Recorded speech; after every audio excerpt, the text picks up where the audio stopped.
Hi, I'm Jennifer Janisch, owner of Adored Salon and Adored Signature Hand-Tied Hair Extensions. I'm obsessed with curly hair. I cut it, style it, and extend it, and this podcast is all about my curly girl obsessions that stretch far beyond just curly hair. You started the brand out of your bathroom, That's correct? right. How'd you do that? It was very easy for me, well, having taken somewhat of chemistry classes when I was in school and then understanding curly hair and studying it as much as I can, I knew, even though visually looking at your hair, it looks tough and strong and big. On the contrary, your hair is very, very delicate. Most of the curly hair is fine. Even the kinkiest Z pattern that you have is finer than your hair. And it had to be treated gently. So the whole philosophy of the product line that I've created is actually, I looked at it aesthetically, like skincare.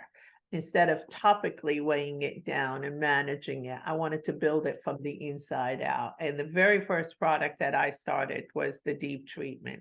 My concern was not about, let me make you look beautiful. You're going to look fabulous and you're going to leave and you're not going to know what the hell to do with your hair once you're out of here. My goal was, I'm going to come and I'm going to help you and we're going to bring your hair back to life. So when you go home, you'll be able to manage your hair. And there's been many times where my team and I would refuse colors.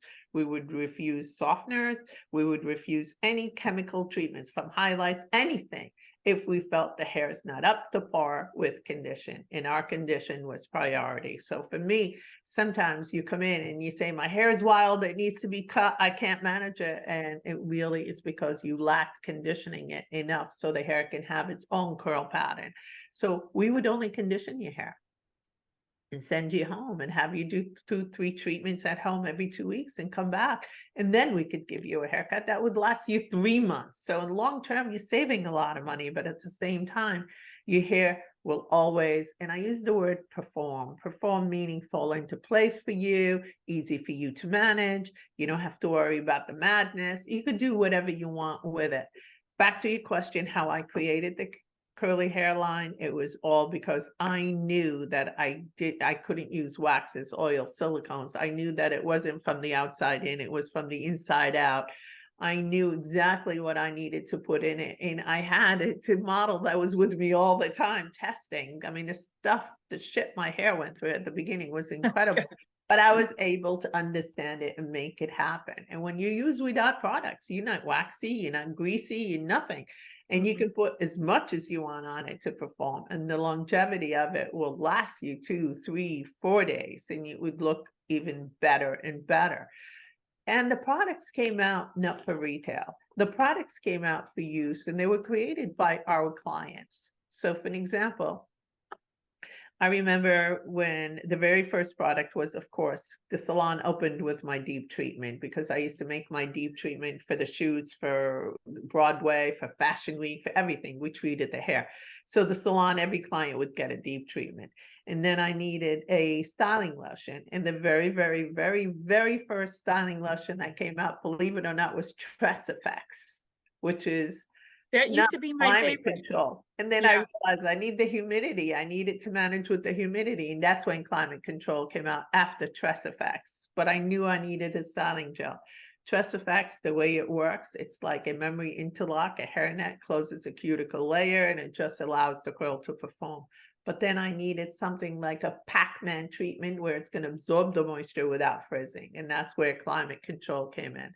And then after that, clients used to say to me, but I want to put a conditioner in my hair. You know, deep treatment's good, but I want a little conditioner. That's when the conditioner came out. And the styling mist came out to just hold it in the rain for durability. And if you noticed, years ago, it was only 13 SKUs. It was Yeah. only the Oh my gosh. necessary and nothing else. It was all about education. It wasn't about the product. There are so many products now. I know. Every, for an example, Trust Effects has its own family. Climate Control's family is so big. My God, it's everything. It's unbelievable. Every line has its own right now. It's got 12 of them in each one. And there's really no need for that. None. You know, now the world has changed. Everything's online, everything is marketing, everything is like you need. I need to breathe. Yeah, you need this product to breathe. Yeah. But with us, it was the essential, how to work with it and how to manage it. And that's how the products came about. Yeah, the products to me, I mean, it's like it's the chef's kiss on the perfect haircut and the perfect styling technique. It's um I don't wash my hair but every 7 to 9 days. I mean, and it lasts Yeah, like that's right. um And you're I not do greasy, you're not no. dirty, you're not picking up because you don't have products that absorb that. That are, like if you put oils or silicones, whatever, they're gonna absorb everything that's in the air. It's gonna build up on your hair. I silicone is like it it's the nemesis to me. Okay, so when it comes to curly hair, and this also from you and Peter that day in Chicago at the McCormick place, like discussing about how oil suffocates your hair Right? and your curls need to be free of oil. So there is such an infusion of oil being a necessity, right? Like oil is everywhere. And I think it started with Frizz Ease that I remember coating my hair with, right? And it did nothing Right. for me. Um, and it's just like the whole the in where you just said from the outside in, so many more people need to know how bad it is for your hair. There's no way around saying it. It's just bad for your hair. Like, and then if you're a person who adds heat to an oil, like you've used it and then you're a few days out and you add heat, it's like a microwave, right? Exactly. Like it is killing the reason why you had those beakers because that's smoothing it out. It's oil, flat ironing it. And the same thing with extensions, like a thermal haircut is an actual thing and it's created with this oil and hot tools. And trying to get it out, I'm like, I am in such a state of shock how many products infuse oil in silicone and then tell you to flat iron your hair with it on, or curl it. And it really, when you do have curly hair, that has been the problem. Like when you try it, it takes a long time to get that off of your hair. You try the new product, and that's when I say, like concrete, it's trying to get it off of the hair. It's horrendous. So to me, with Ouidad, everything is water soluble. Who else can say that? There's not many product lines that can actually boast that tagline. Like that's Like, huge. and that's why looking at it aesthetically, skincare like, for an example, if I put my hand on your mouth and nose for 30 seconds, 40 seconds, first thing I'm gonna, when I move it, the first thing's gonna happen, your chest is gonna expand because you're taking it in the air. I suffocated the hell out of you, right? Mm-hmm. Thank God I didn't kill you. Putting silicone on your hair, putting oil on your hair, same thing happens. It just suffocates it. So the minute you finally clean it, it's going to expand and go crazy because it's just been held in submission. Or have you ever used an oil bottle and put it on the counter and you get the ring of oil? And then if you don't wipe it right away, you go later on in the afternoon, you'll see like all the impurities or dust. That's the same thing your hair is doing, is picking up everything as you walk in the environment and just clogging it and clogging it and clogging it. And after a while, I'm sorry, it smells. We all wash hair. We Yeah. know what it's like when they come and sit in our chair with all that. It's deadly. Exactly. So it's very important to be aesthetic about it, to have water soluble. And your hair is so fine, you don't need to beat the crap out of it to manage it. You just have to TLC, just feed it. Just like, my biggest line at the time, and it still is to today, we have to eat to survive. So does our hair. Feed your hair, Yeah. not suffocate it. Feed it, allow it to breathe, and just treat it gently. You don't need heavy products at all. You just need to know how to manage it, how to style it. In creating the rake and shake and the haircut, those are techniques that I learned through trial and error, and to make sure that the hair would sit into each other instead of cup and pyramid out. It was important not to fan it out. You can't cut blunt into a layer because then it sits like a shelf that you have to slide. You have to slice it in so it all puzzles together to come in and to create its movement and its shake, and it moves together. Where if I take you now and I give you a layered haircut, you're going to have different shelves all over, and it's going to be, you're not going to have that cascading gorgeous curls. You get earmuffs, Yes, mullet, like it is lampshade. Come on, we could come up with a right, thousand names. Go everything, back and forth. all the things, all the True. things. It just, and so many people don't know that that's a thing. They just think that they're destined to have short sides and a longer back, or that that the cut will not be, how could it be so different, because they've always had what they've had, right? So opening up their eyes, and the cut to me is just, it's so ingenious. Like, I really wish that I could have been this little person inside of your brain when you were going through all the motions of trial and error, because if you smooth out a Ouidad cut, to me, I tell my clients, it's going to look like a hologram. There's no start and stop. There's no end. It's fluid. It'll move like nothing else you've ever seen. People will want to touch your hair, straight or curly, with that Right. cut, because it's just, I'm getting, like, this is how crazy, I'm getting goosebumps just describing it, because that's how much it lights up my soul when I get in my mode, and I've got like 4 or 5 curly haircuts back to back, and I'm doing it and I'm explaining it and we're discussing it. Like, I feel like my salon has just got like this heartbeat about it for Yes, curly hair, because I cannot stop talking about it. it does. It really, really does. And the great thing about it is just the way you could just go into areas, just little areas, and tweak a little, and it'll change the whole hair. And it's just the way you're puzzling it in. And the sky is the limit as to what you can create with that method. And depending whether you have, I could take a wavy head of hair, slight wave, and slicing and carve it in areas. And when I saw that, I'm going to turn it curly, not because my hands can do it, because the way it's cut, it's going to support a little bit more movement and play. And that's what creates it. So when I blow out your hair, which I never do, but if I blew out your hair, and I really got off on just being a stickler about it and giving clients hard times to say, you are not getting your hair. This is curly hair salon.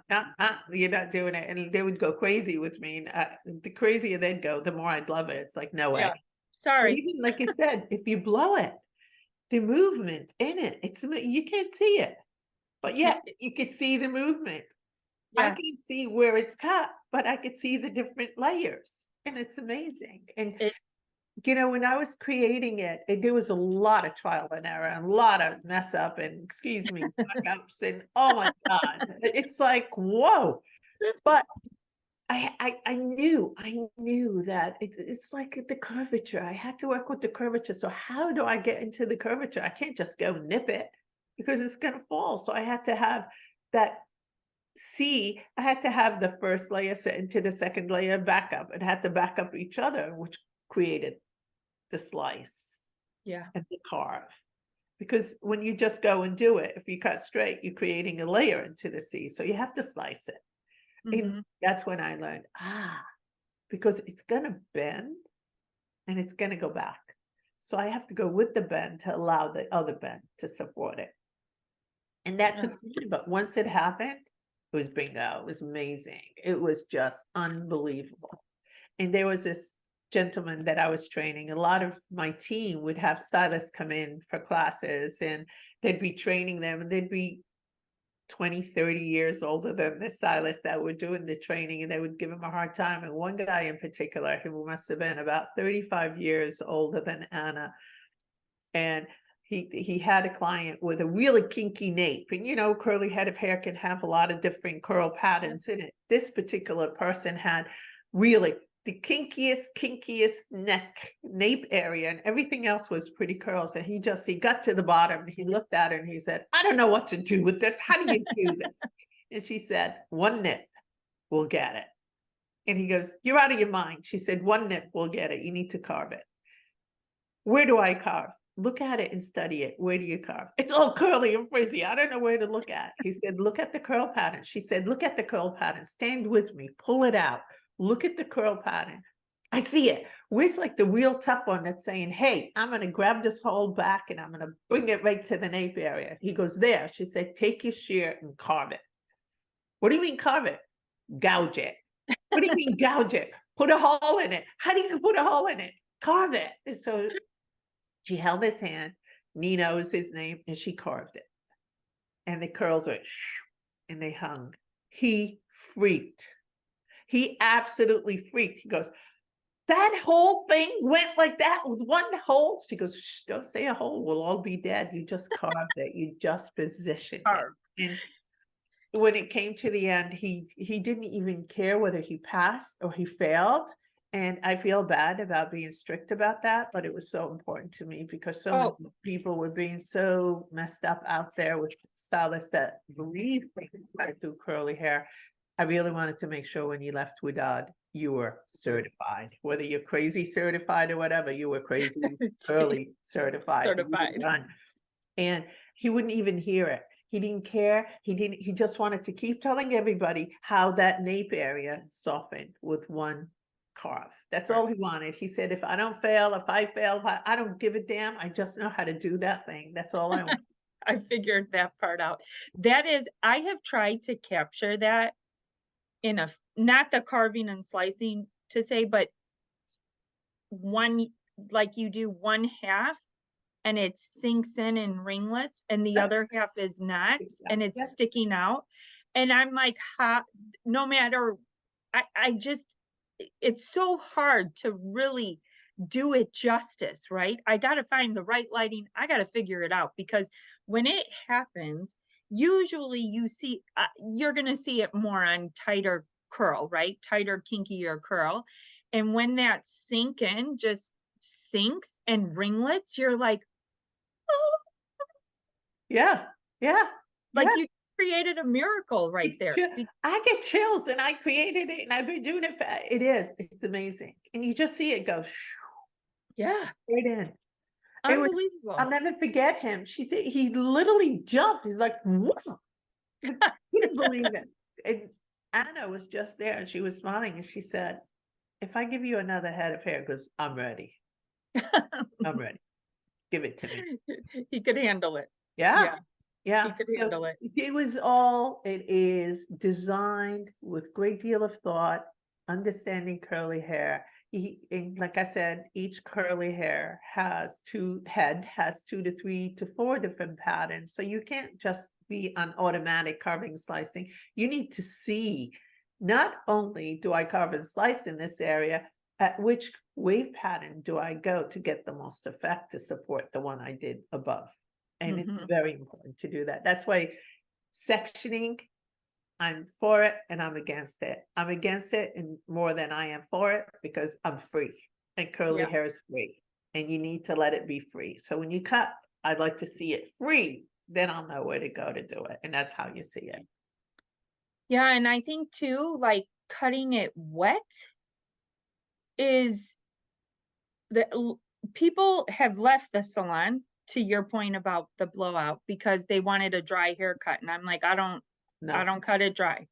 And they're like, well, your website says you're a curly hair specialist. I'm like, I am. And we cut it wet because every time your hair dries, it's drying different. Right. And I can't see what's happening without it being wet. Right. And to your point too, the sectioning is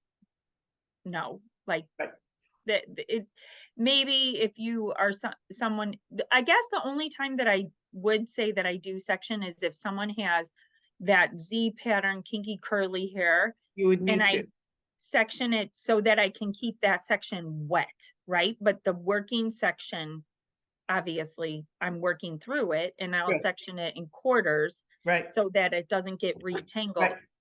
But, yeah, like, there's just no other I just don't understand the dry cutting, and you know what? I don't wanna understand it either. I don't need to understand it because Actually, it's impossible, to be honest with you. For an example, like Lorraine, the one who created DevaCurl, Lorraine and I used to go head to head about straight or wet, straight or wet, and straight and wet. And I used to love it. I'm like, come on, bring it on. Because I need you to show me what is it you're looking at. They pick a piece of curl and they cut it. Okay, so it's dry and you shaped it and it looks like a shape. Go wash it and style it again. There's no way in hell you're going to get the same look because curly hair is free. It's going to do whatever Yeah, it's want. But if you're cutting with the curl pattern when it's wet and you can see it, it's going to not come out exactly the same way, but it's going to come out working together rather than now you've got pieces sticking out. And she and I would go at it constantly. And it was a lesson. It was taught. And I have to tell you, I even had a dermatologist fight me about how often, like, it's important to use shampoo, not to use shampoo. And then the dermatologist finally said, you need to shampoo to clean your scalp to allow your papilla, your hair root to breathe. Her haircut was the same thing. I said, you know what? It's like wearing blinders. yeah, Because when you're cutting dry hair, that hair has already an artificial pattern that it dried into. That is not your natural curl pattern. So how can you cut it? You yeah. cannot. You cannot. It Yeah. has to be wet. That's interesting too with the shampooing, and that day at McCormick Place with you and Peter there was so many aha moments, and Peter and I got into this discussion about shampooing, Yeah. and because at that time, yes, only conditioning was huge, like people just wetting their hair. And he's like, when someone has such thick hair, sometimes you can't even see their scalp, right? Right. It just There's no way. there's nothing there. You're just looking at hair upon hair upon hair. You need to get those dead skin cells off in order for hair to grow and for the follicle to be healthy and get good blood flow and all these things, right? And so I never looked back on that one. I could have cared less about any conditioning thing without shampooing. And I think I shampoo my hair because I don't wash my hair but once a week. It's always shampooed twice from beauty school thought, right? Like bring the dirt up to the surface and then wash the dirt away. And but it like in order to have a good scalp and healthy hair, you have to have a clean scalp. Exactly. Well, the skin on your scalp is the same as your skin on your face. So why do you wipe the excretion of sebum off your T-zone and your face? Because you want your pores to breathe. So your epidermis layer of your skin has the air and the oxygen and it breathes and it doesn't dry out and you don't get blackheads and it doesn't become dull and blah, blah, blah. Well, it's the same thing as your head. It's the same skin. Yeah. Why would you suffocate it? And then people wonder, why am I losing my hair? Well, yeah, you didn't allow it to breathe. It's going to die. Simple as that. Gonna fall off. There was another brand too that was strictly conditioning only. They're not around anymore because there was a class action lawsuit, and I'll never forget people using this product. It was like 14 years ago coming in, and as a stylist, you think it's bougie, it's so glamorous. You see some gross stuff on that head Oh my sometimes. God. I know. And I remember this whole, no, I use blah blah blah blah blah, and it's so wonderful. And I'm like, chunks of your head are coming off in my comb. This is Yeah, so white stuff all disgusting. over your Oh, I and love the like, fact that you didn't mention the brand, and I respect that. And I think, but there's other brands that caused the same thing too, went through class action suits. So it does. It's suffocating your hair. It's suffocating your scalp. It's suffocating everything. You have to allow your skin to breathe. And that's the success of my product line. Like I said, it's aesthetic. It's all from the inside out, allowing it to breathe and feeding it.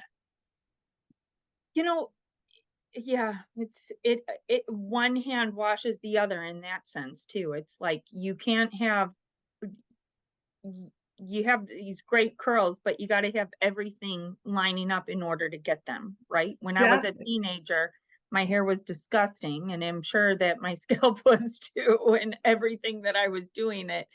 But yeah, it's just it all it's crazy how things have to work together. Like, what would be the right word? Like synergistically to make it so perfect. Like That is all, the exact word. yeah, it has to, right? So, and we've talked about the salon, we've talked about the product, but how long after you owned the salon did the product come? Well, the deep treatment was with me before I opened the salon. Hmm. Then came the climate, the trust effects came, I would say maybe 2 to 3 years after the salon was open. So if it was 84, we opened 87 was the styling gel. And then right after that came the gentle shampoo for cleansing. I wanted to make sure that they were using gentle shampoos, and the shampoo that we had was almost like a face cleanser. As a matter of fact, to this day, I use it as a body wash. It's in the I shower. think that's in our shower too as a body wash, and it It's is. so gentle. It's amazing. And so after that came the climate control towards the beginning of 90s. And then from there, nothing came as an accessory. Old came as a necessity for when I had these crystal silica as a shine for finishing product was towards the end when we wanted to open up the setting lotion in the hair as the hair dried. That was one way to do it. The pomade came the same way. The styling mist was with the humidity, with the rain. So it started out right at the beginning, 3 years into the salon was the first product, and then gradually, and then within, I would say, the next 10 years was the essential 13 pieces. And then from there on, it was just an addition. And one great thing about our products is that the names, they all came from clients. Clients named the products. Huh, that's awesome. Yep, when that, like, one of the biggest one that I really love is the clear control, is they just wanted to open it up and control it and have it free and break up the styling lotion and just have it go. And one of my clients, she said, I just want it to be clear, light, and I want to control my curls. And we said, that's the name. Clear control will be your pomade. What product out of the what? So 10 years, was that when you went on HSN? 12 years. 12 years in was Yeah. HSN? Well, 15 years in, sorry, 15. So, how, okay, I know how, how hard it is starting a salon, starting a product. I don't have a wet line, but I have our hairline. The anxiety level is like through the roof, right? Uh-huh. Were you scared, or were you just like, this is next, this is next, this is next? Feet first, think about it It later. was, well, first of all, a holic, not an alcoholic, a workaholic. I was a holic in every way you can ever imagine. And I was very much so passionate, still is, and into it, and so important to me that it was when they called and they said, like, we think you'd be great to do HSN, and a lot of people, that you'd be able to reach many more people and educate more people. That was more important to me than anything else. And I remember the very first time I was on HSN, I did very well. I sold out and they were very, very excited. And then I was upset. I was very upset. I was in the green room in the back complaining and saying, okay, that's like a cheap shoe salesperson thing. I'm not doing that. I want people to learn about curly hair. I was just bitching and yelling. So the very next time I went on, did nothing but educate the client, and I sold shit. So they said to me, well, that doesn't work. We have to pay for airtime. You need to do this. But it was nerve-wracking. And it took quite a while to learn how to educate so people will be inspired to work with it enough to understand it, to buy it, because I'm not a salesperson, because I frankly don't care whether you buy it or not. What's important to me is that your hair is good and that it looks good. And that's what was important to me. But it was a lot of work. HSN was grueling. Yeah. The hours were very, very hard. It's not easy. So if I had an 8 a.m. slot, we would have to be at the studio at 4 a.m. to prepare and make sure everyone is ready to go. And then my slot would be 20 minutes max, 10 minutes sometimes. And then if I'm going back on in the afternoon, I can't leave. I'm a prisoner there. I have to be there. It wasn't easy. It was a very, very tough thing to do, but it was a great thing to do because I was able to introduce curly hair to a bigger market that allowed my Ouidad family stylists all throughout the country that we were training to have customers go to them, because I used to always blurb out about the certified, to go to the website and look up the certified stylist to help you with your curls. And it brought a lot of business to our family, which was so important. 100% it did. Like, Yeah. oh my But gosh. it's Sephora. Yeah, Same thing. all of it really, because the name is, it just becomes like, when you think of curly hair, Ouidad is at the forefront. And the thing too that I gotta say about Ouidad in difference with all the other product lines, there is hardly any, I really don't even know of another product line that has more. There's got to be what, 50 SKUs now, all dedicated to curly hair, if not more, Right. maybe a few less. And trying to educate my clients on the fact, like, if there is a product line that has 50 SKUs, but only 4 SKUs are meant for curly hair, they're filling a void. That's That's all all. they're doing. That is all they're doing. They're just filling a void. It is not meant for your hair. You might, maybe you like this or that, but if it's like, when it comes to curly hair, Ouidad has the mark because they have done the work up front to figure out what works for curly hair. And each one of these products has a different need to it, a different, what's the word I'm It's looking for? specifically designed for Yes.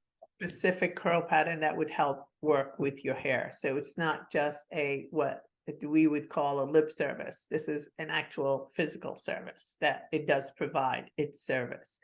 And to your point, and I am Ouidad, and Ouidad also is the brand, is that Peter and I went through years of we were the only ones, and it was very, very hard. And we had L'Oreal come after us, we had Unilever come after us, we had big guns come after us, and they couldn't beat us because our concentration was strictly that. So you're right, they all started coming out once they realized, they watched for so many years. It's like, curly hair product, that's crazy. Who the hell would think of curly hair? And then now it's, what is it, $3 billion? They can't imagine that curly hair is such a market. Everyone is jumping in. I got hired by Unilever to go help them create their lines in Latin America. And I did that. I was their curly hair expert for years to help them build up. But you're right, they would put out several products to address that category because they weren't specialists that were concentrated on it. They were just brands, companies that were putting out products where we were the doctors of curly hair. That's who we are. That's how we trained, and that's how you got trained. You were trained to be the doctor of curls. You weren't trained to be a hairdresser. You were trained to educate, provide, empower. And that's all that you were doing. And look at you. And then you took it to another level, which I love. With the hair extension, I'm plugging in my battery really quick. With the hair extensions, that is, we've had our conversations about that, and that's why I asked that, like, all these things that you have done, and it appears like so seamlessly, right? Because now we're so far past, right? Right.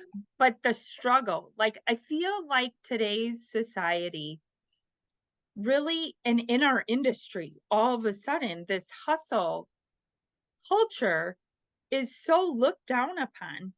And I mean, just like you, the workaholic, like, I eat, sleep, and drink this industry, and curly hair specifically. I love it. Like, I can't get enough of it. And it's constant. And, I I feel like right now there's so much out there selling to the new stylist and expensively, right? Not inexpensively. The Very classes are expensive. very expensive. Yes. And how to become, you know, it's like I even have a podcast, how to become a six-figure stylist. But a lot of them are tooting like, don't work less hours, do this, do that. It's like, can you just explain a little bit of that blurb of like, I mean, you have, but it's like, if you want, I don't care if it's hair, I don't care if it's a car washing business, I don't care if it's a window, like, it takes a certain amount of grit to It get does. shit done. There's no mental health days, right? Like, Absolutely not. I think, you're talking about the society where it's more like work to live rather than live to work.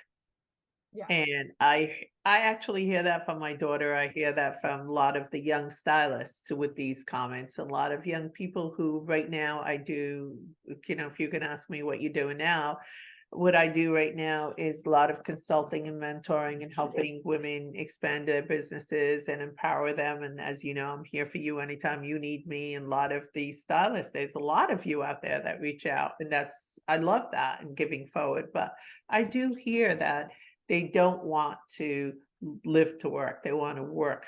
I mean, they want to live live to, they work, work, work. Yeah, they just want to work a little bit to live, but they don't want their work to be their life. And when you have, and I think it's great to work smart, but there's a difference between working smart and working just lazy because you only want to do so much and you need to live and there's a lot of needs. And when you want all these needs, you're unable to fulfill all these needs because you're not working enough to make enough to fulfill the needs. So it's a mad circle. Also the consumer and the client.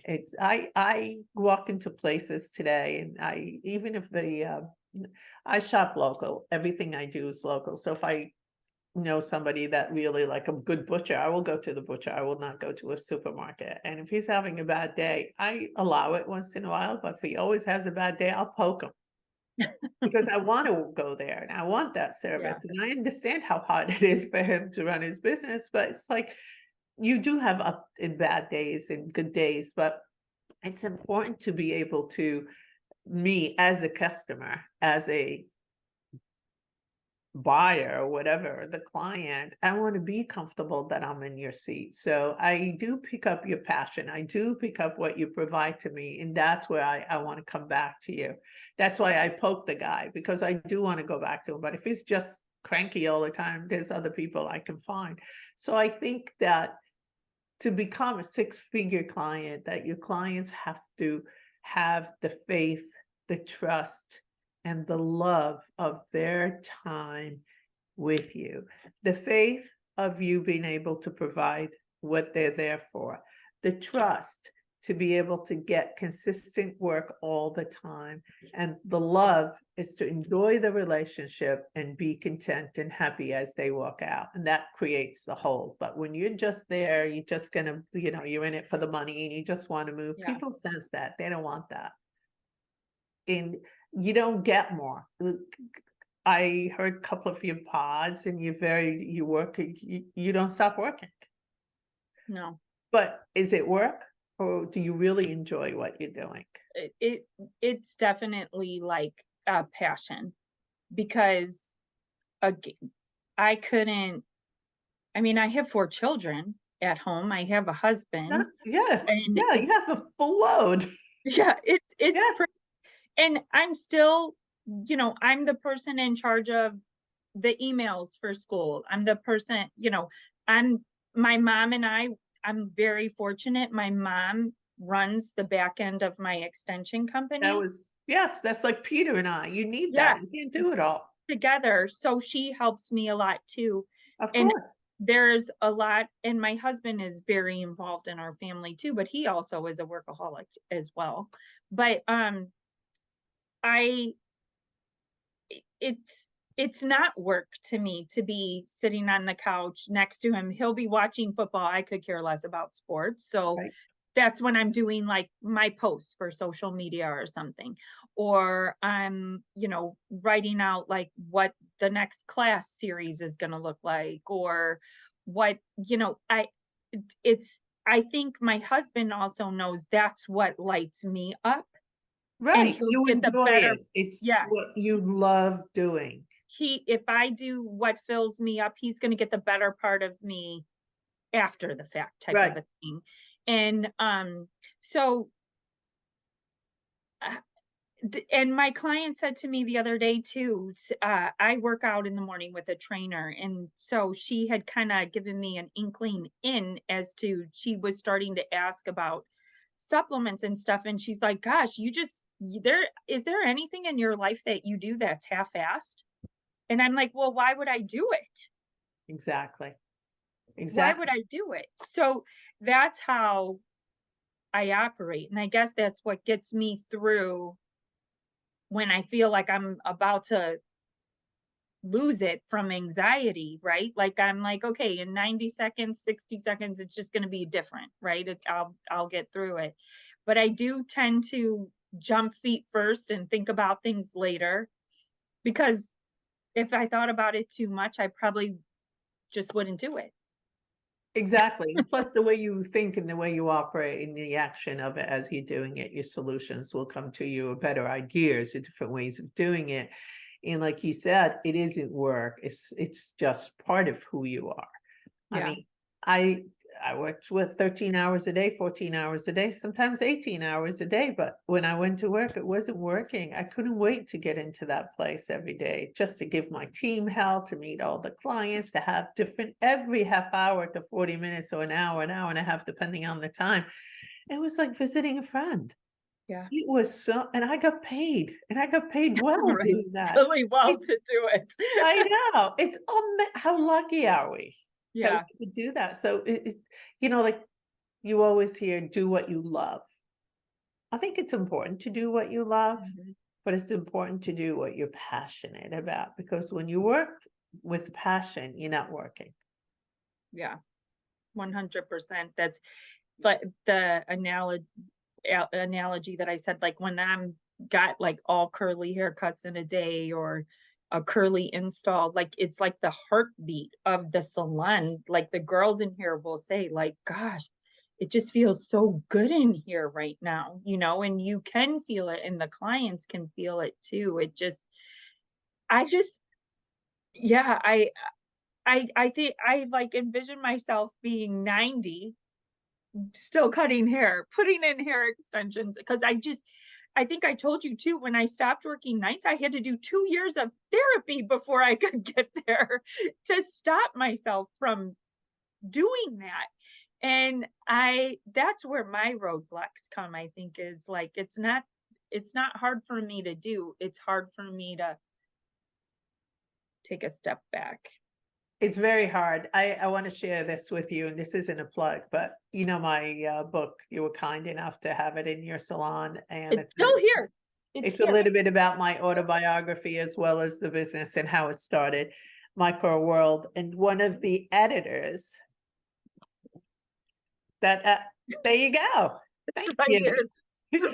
And it's on Amazon, but one of the editors that wrote a quote in the back happens to be one of the beauty editors of our beauty industry, of the hair salons. I think not Style Magazine, I forget, American Salon.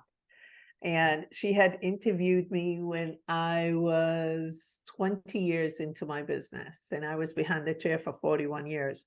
So 20 years into my business, you just used a term, and that's why I'm going to this. So I'm not going to lose it. She said to me, she said, so you're very successful. You have people fly from all over the world, which is true. People used to come in from all over the world. They would book, and some people would just come in, and it just blows my mind. But that's how passionate curly hair people are. And I'm not going to lose my thought. I will go back to that.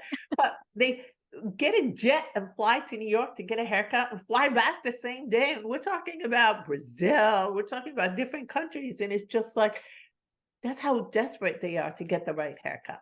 Mhm. And they knew they were good for 3 months. And so she said to me, she said, you're at the top, you're having a great time, you love it. She said, would you ever think about, how would you ever walk out of the salon? And so I remember saying, you said you'll be 90 cutting hair. And I said, I think the only way out is in a casket for me. And, you know, fast forward 21 years later, I'm out. It's not a casket, and it's just reached the point where I want to enjoy my life too. And as much as I enjoyed what I was doing, and I really miss it. Yeah. I miss it. I miss the interaction with the clients. I miss the torturous play we used to do with our team. I miss that. I used to, they called me the general. I had so many names, but God, we had fun. And the way the salon worked, there's no salons like it. And they tell me to this day, and like you said, you feel the energy in your salon. That's how it was at Ouidad. The clients will come in and say, "Oh my God, this place, I feel the energy. I'm going to get wiped out. You guys are too high. Come down a little bit. It's too happy. I need some misery." But it was Some because we misery. all had a good time. Yeah. We Yeah. were all on the same page. We were all doing the same thing. We all loved it. And every client was a discovery for them, for the customer, and for us. And that's what made it fun. And we would compete. We'd be like, okay, let's see who could do a better cut on the hair, that style. We would all be working. All of us, including me, everybody. That I think too, the team energy, right? Oh my God. I worked in my basement when my kids were little, and oh my God, I just starved for the salon atmosphere. Like I couldn't get out of there fast enough, right? And to be in here around this team, like during COVID, the pandemic, I lost more than half of my team. Easy. Yeah. And I could have easily been like, okay, we're done. No. My lease is easy. Like it's like a 90-day notice, right? But I was like, no, I cannot go back to being by myself. Like I thrive in a team atmosphere. The salon, the clients thrive off of all the interactions, right? Like the assistants that shampoo give the best shampoo in the whole wide world. I'm going to soak your face. I still do give a good shampoo, but like it's not, you know, there's that aspect. There's the age difference, right? Like I mean, now I'm like the matriarch in here, and I used to be the youngest. I know. And I'm like, I love having the energy of, you know, the youngest one in here is my 14-year-old daughter. And then I have my 15-year-old daughter. All my children have worked in here from age 12 and up.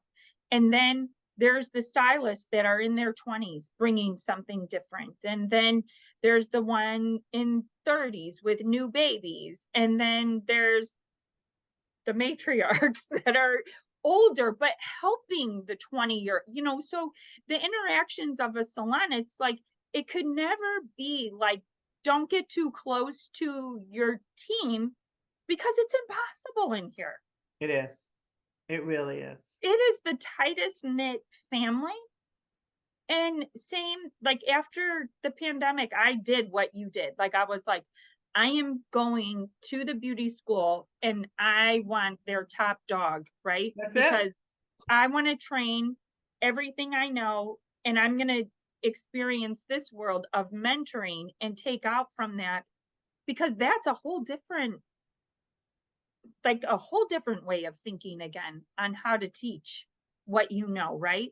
And fine tuning So skills. fulfilling. It's It, so fulfilling. oh my gosh, Give I it love to it. them. And I, the one who trained you, Ayana, I remember when I hired her and I was away, and it was Anna that said that we have a new assistant. I think you're going to like her. And I said, okay, when I get back, I'll see. And then I got back and I said to her, I'm like, you hired her? She's like, yeah.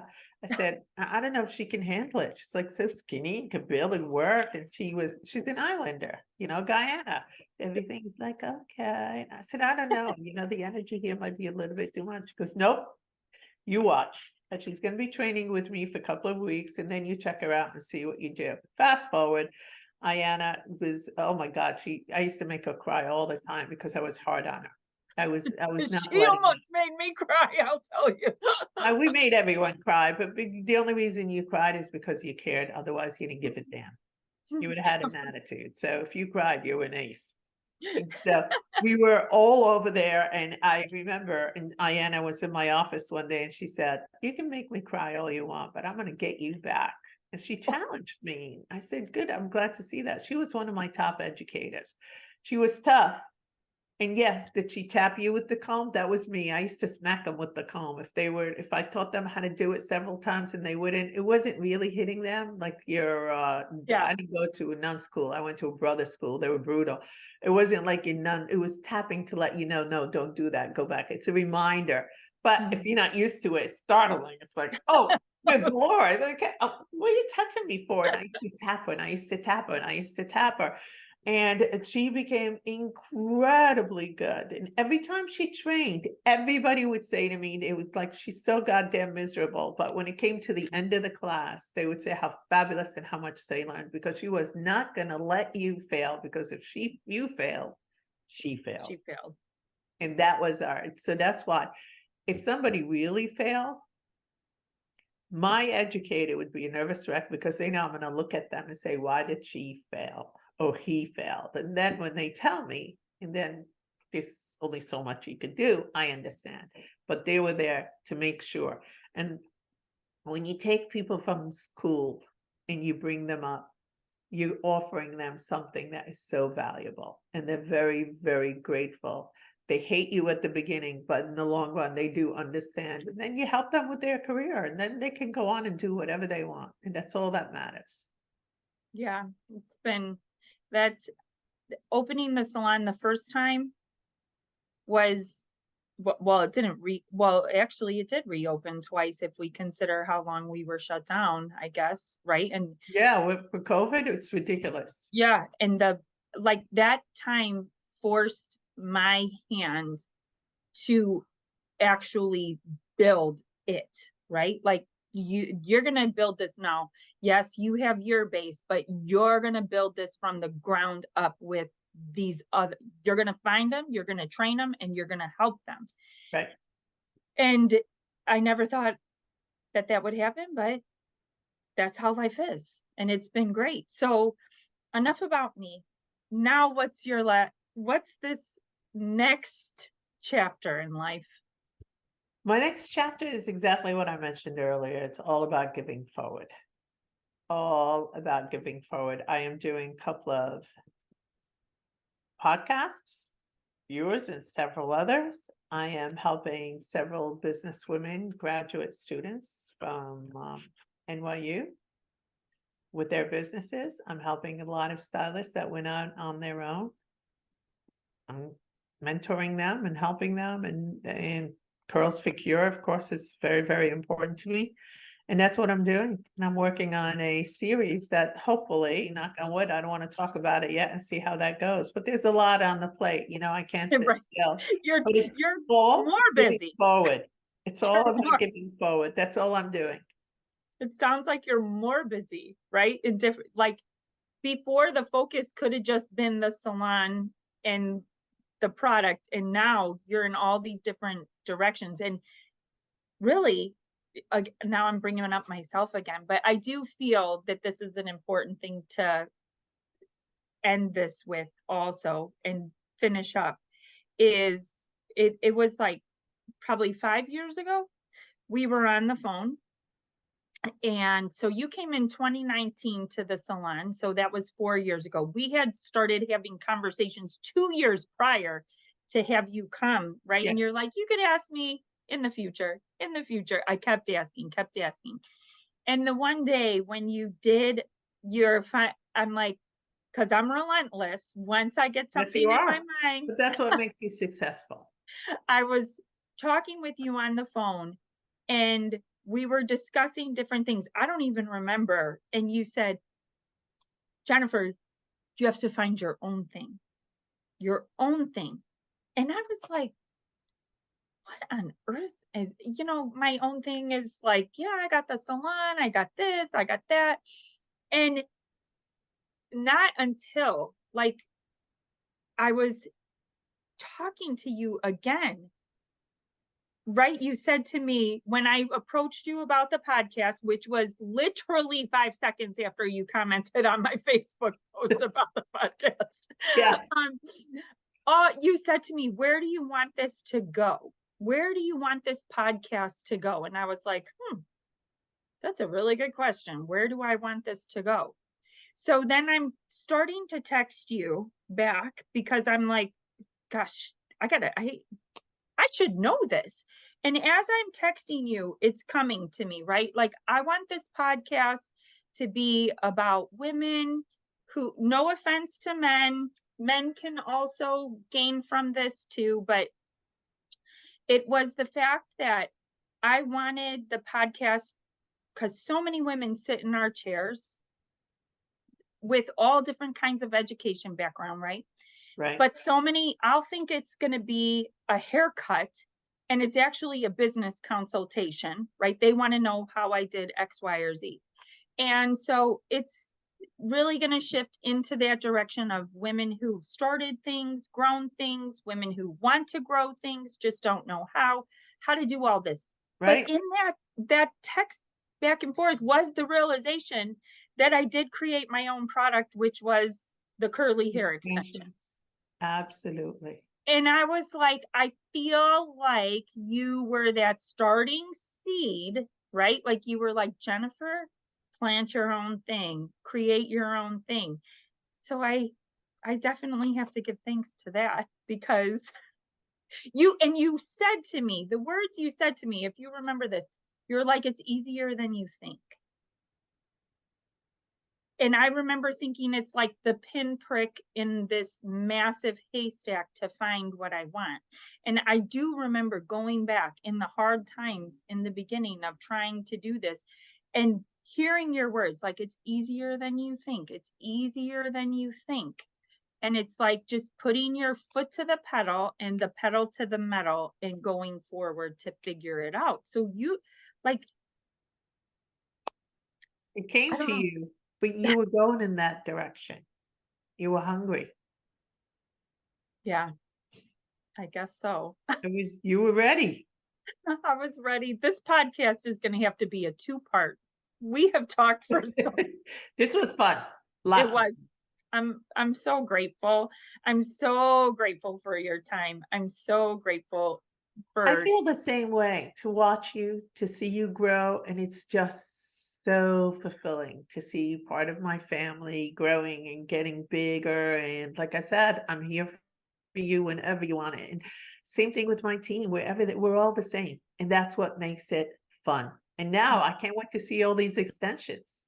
Oh gosh. Yeah, they're pretty awesome. I'm just going to say they're really freaking awesome. My extensions are like nothing else. I mean, So your next podcast should be about your extensions.